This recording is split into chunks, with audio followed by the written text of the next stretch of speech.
Last summer, my neighbor brought over a piece of beef he had bought at the discount rack at the grocery store.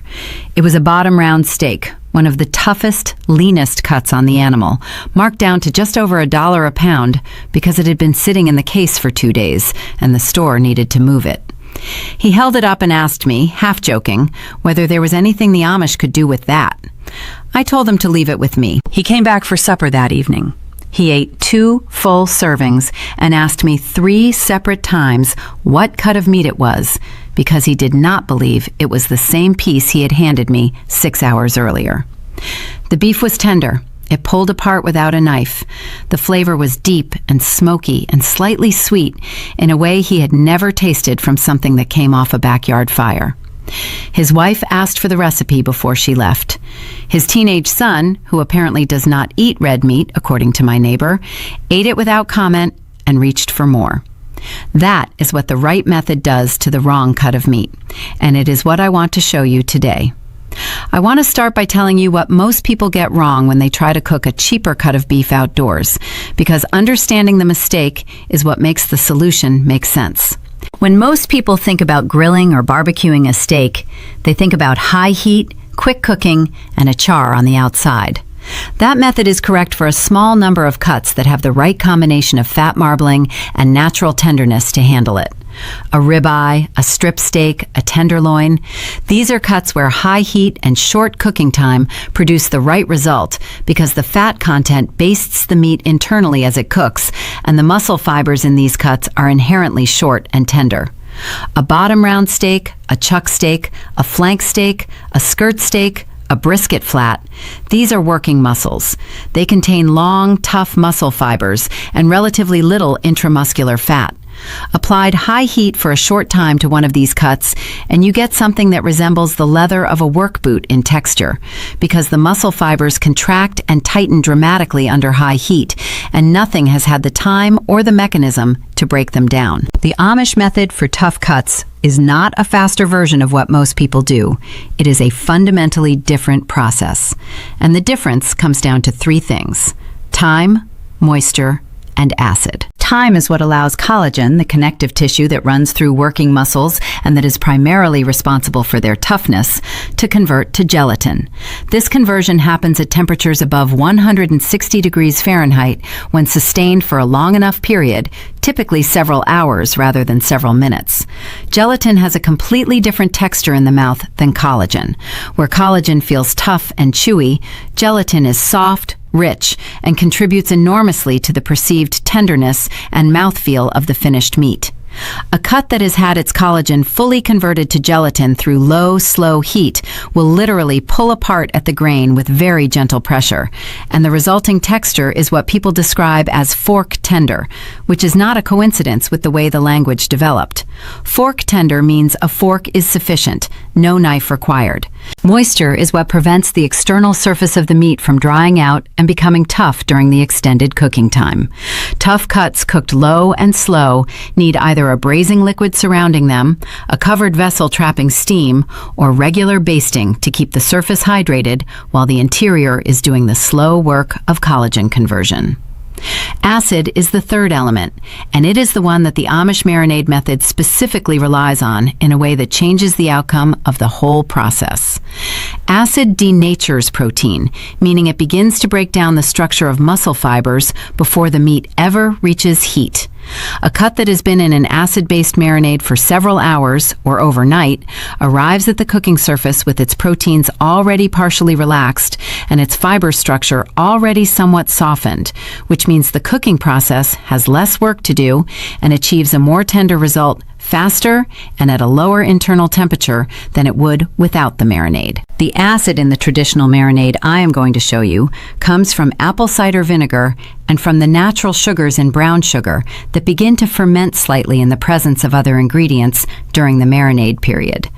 The result is a marinade that is sharp, sweet, savory, and slightly smoky in smell, even before any heat is applied, and that transforms what the butcher considers a secondary cut into something that needs no apology to anyone at the table. Here is everything in the marinade, and I want to explain each ingredient individually because every one of them is doing specific work. Half a cup of apple cider vinegar. This is the primary acid and the tenderizing engine.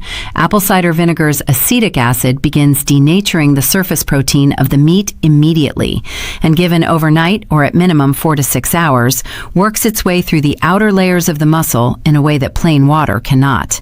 The apple component of the vinegar also adds a faint fruity undertone that contributes to the finished flavor in a way that plain white vinegar does not, which is why the traditional recipe in my family always specified apple cider rather than white. 2 tablespoons of brown sugar. The molasses in brown sugar adds a depth of flavor to the marinade and to the finished crust of the meat that plain white sugar does not have, and the sugar caramelizes during cooking to form the sweet, slightly sticky exterior glaze that is one of the defining characteristics of this style of barbecue. Brown sugar also draws moisture out of the meat's surface initially through osmosis, and then drives it back in as the concentration equalizes, which means the marinade penetrates more deeply than it would without the sugar. 2 tablespoons of soy sauce. This is not a traditional Amish ingredient, and I want to be honest about that. Soy sauce was not in my grandmother's version of this marinade. It appeared in our family's version through my mother, who learned it from a neighbor decades ago and incorporated it because the result was better and she was practical about what worked. Soy sauce adds glutamates, the compounds responsible for umami, the savory depth of flavor that makes meat taste more intensely of itself. It also contributes salt, which draws the marinade further into the meat through osmosis. This is the ingredient that people cannot identify in the finished dish, but that they notice its absence when you make the version without it. 1 teaspoon of smoked paprika. This contributes the smoky character to the interior flavor of the meat that develops even before the meat sees an outdoor fire.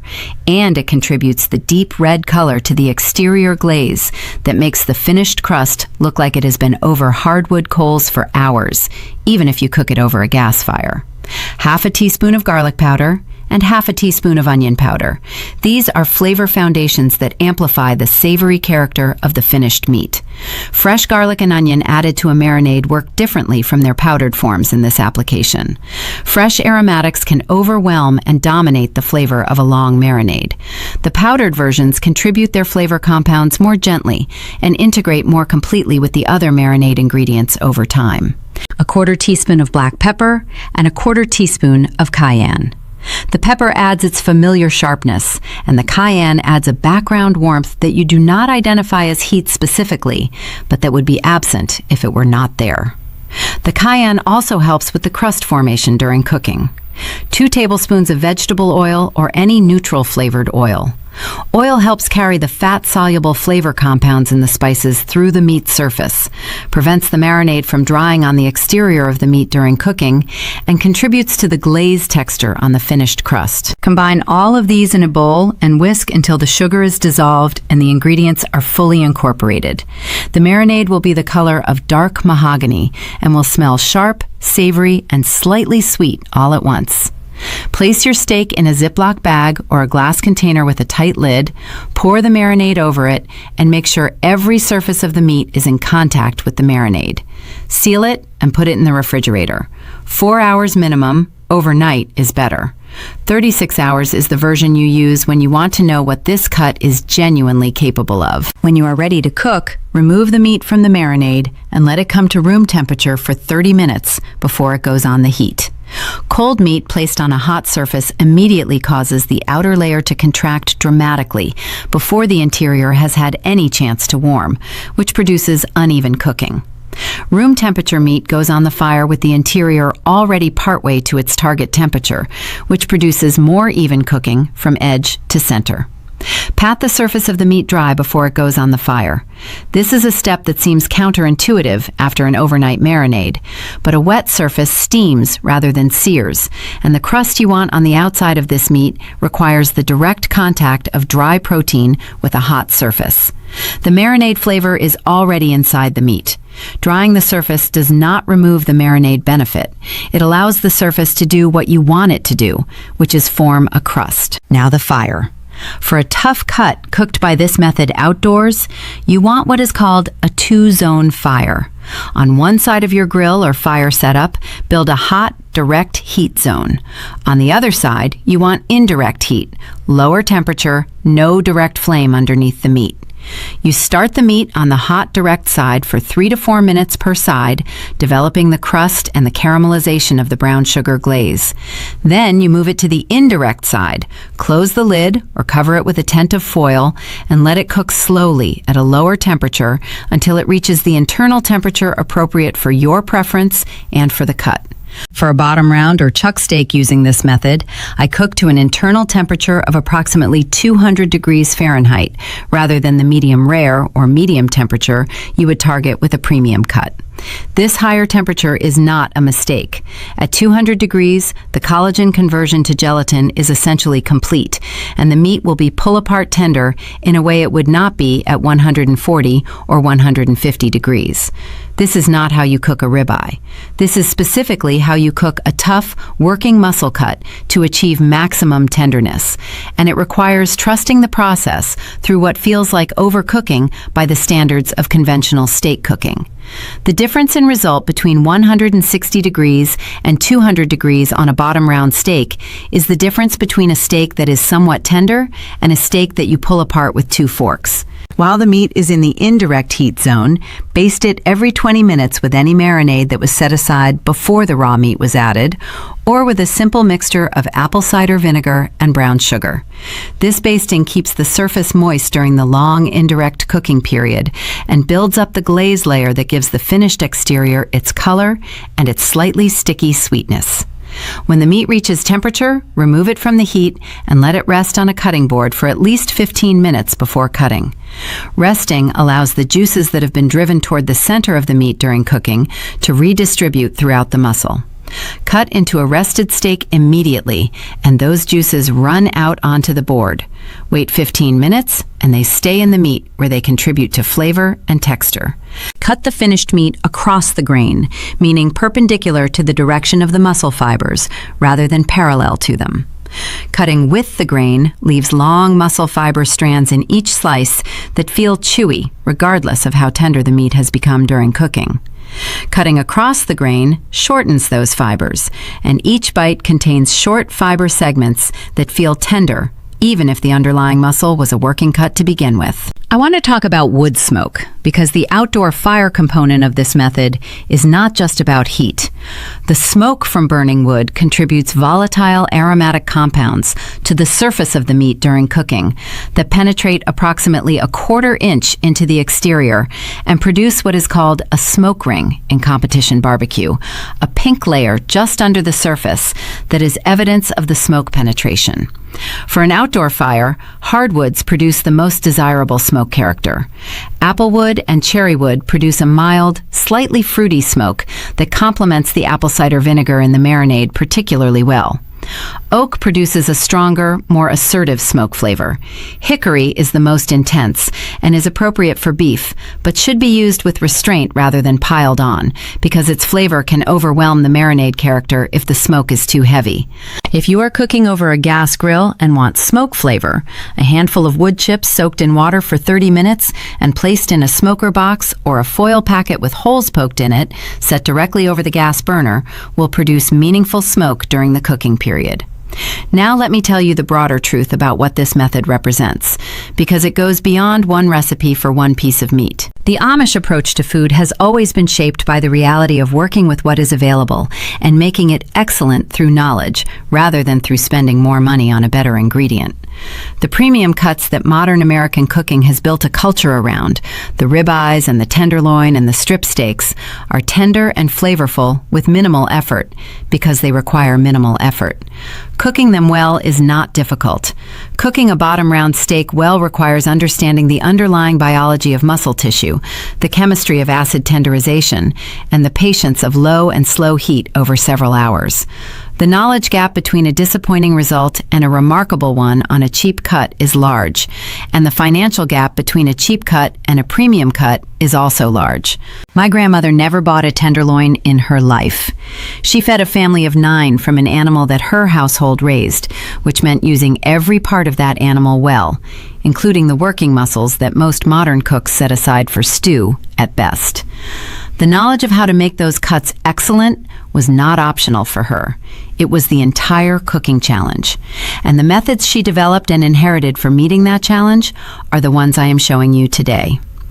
This is the kind of food knowledge, practical, economical, rooted in understanding rather than in spending, that is part of what went into the books alongside the garden knowledge and the preservation methods and the household chemistry. The knowledge of what the land and the animal can provide and how to bring it to its best through method rather than through money. The link is in the description, or find everything on our channel. Try this with the cheapest piece of beef you can find this weekend. Not the most expensive, the cheapest, the one on the markdown rack, the cut labeled for stew that you would never consider for a grill. Make the marinade tonight, put the meat in it, and let it sit until tomorrow evening. Then cook it the way I described. Then tell me in the comments what cut you used, how long you marinated it, and what your family said when they tasted it. And if your mother or grandmother had her own way of making a tough cut tender, a brine, a different acid, a particular wood, a cooking method you have never seen described anywhere else, tell me about it. Those inherited techniques are exactly what this channel is about, and I genuinely want to know what yours was. Next time, I am going to show you the Amish method for preserving the meat from this same animal through the winter without refrigeration. The curing and smoking process that my family has used on this property for generations, and that produces something so different from what you buy in a package at the store that most people who taste it for the first time do not initially recognize it as the same food. I will see you then. $1 piece of beef and 6 hours of patience. That is the entire secret. That is how my grandmother fed 9 people from one animal with no piece wasted and no apology made for any of it. And that is how it still gets done in any kitchen that understands what knowledge actually costs compared to what ingredients cost.